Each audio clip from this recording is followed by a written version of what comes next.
What's up, everyone? Criddle here, and I recently talked about the Inspire Allies. I've talked about it on my stream, and I talked about it in the recent update video for the patch that just came out.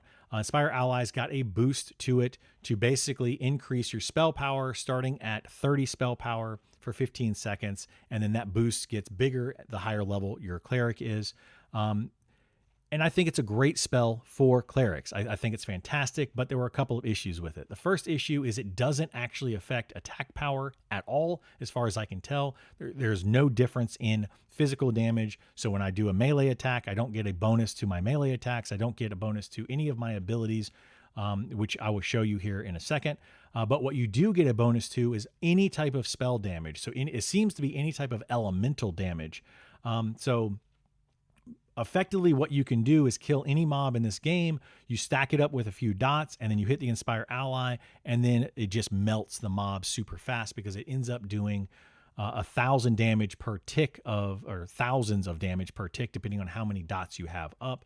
So every 3 seconds, you're hitting the mob for, 1,000 damage, 1,000 damage, 1,000 damage kind of thing. So you can see how that can add up very quickly. Basically, where it needs to be adjusted is on the dot side.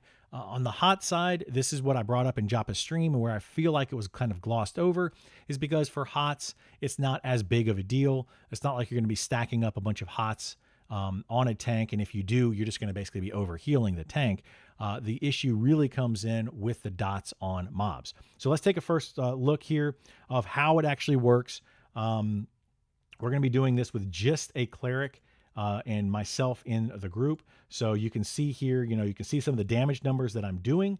And then you can see here in just a second, you'll see the Inspire Allies buff pop up. And then I want you to take note to the damage that I'm doing and if it's increased. And then also I want you to take note of the proc damage. I proc 3 times with my Blade of Carnage here. Normally Blade of Carnage does 20-ish to 30-ish damage and heals you for the same amount. In this case, it's going to do 175 damage and heal me for 84 health every single time it procs, and it's going to proc 3 times in that. Now, is that a big deal? Not really, because it's just a proc, but you can see where the problem comes in when it's consistent damage over that 15 seconds with lots of different dots on it. So let's take a look real quick. Inspire Allies is up. My damage has not gone up significantly on any of my abilities, but you can see those procs going off and getting crazy amounts of damage. But I'm still only doing 22 damage on my auto swings, which is not nearly enough of an upgrade. There's no big jump in my auto attack damage, which tells me that there's no difference in attack power. So now, how does that translate when you're trying to kill a mob? We actually go over here to Zaruk, the Sight Weaver. This mob is, in fact, level, I think, 33. We are a level 40 plus group. We also did this, and unfortunately I was unable to get it recorded, for the Necromancer that is level 40. It did the exact same thing. So this is the only one that I can show you an example of. Again, we are all level 40 plus, and this is level 33. But you can see here we are stacking up dots on the mob. We have 0 Inspire Allies, and then as I hit play here, you will see Inspire Allies pop up. And then a couple seconds later, so Inspire Allies is there. And then now watch the health chunk down. Boom, boom, boom, boom.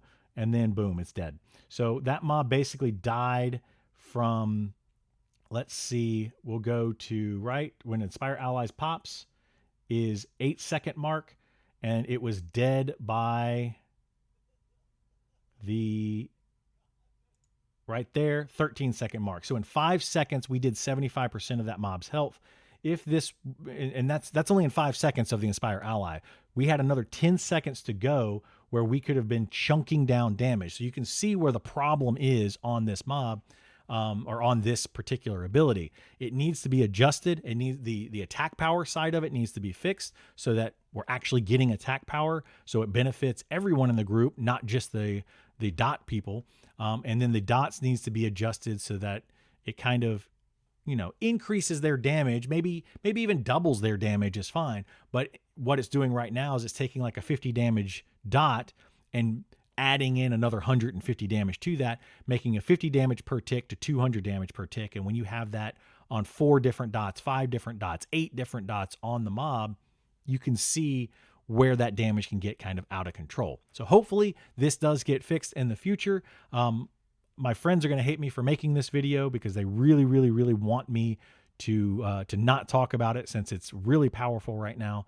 And it makes, killing some of the bosses very easy. But I think it does need to be fixed, because it will be a major problem, especially when we get raid bosses into the game. It's going to end up being put 1 cleric and 5 dot classes in every single group for the damaging groups, and then just build it up and burn down bosses in seconds. And that's pretty much what every single boss fight is going to end up being. And that's not a good thing. Anyway, thanks for watching the video. If you have any comments, whatever, put them down in the comments below. Come over to my Twitch stream, say hello, and let's discuss the game. Bye.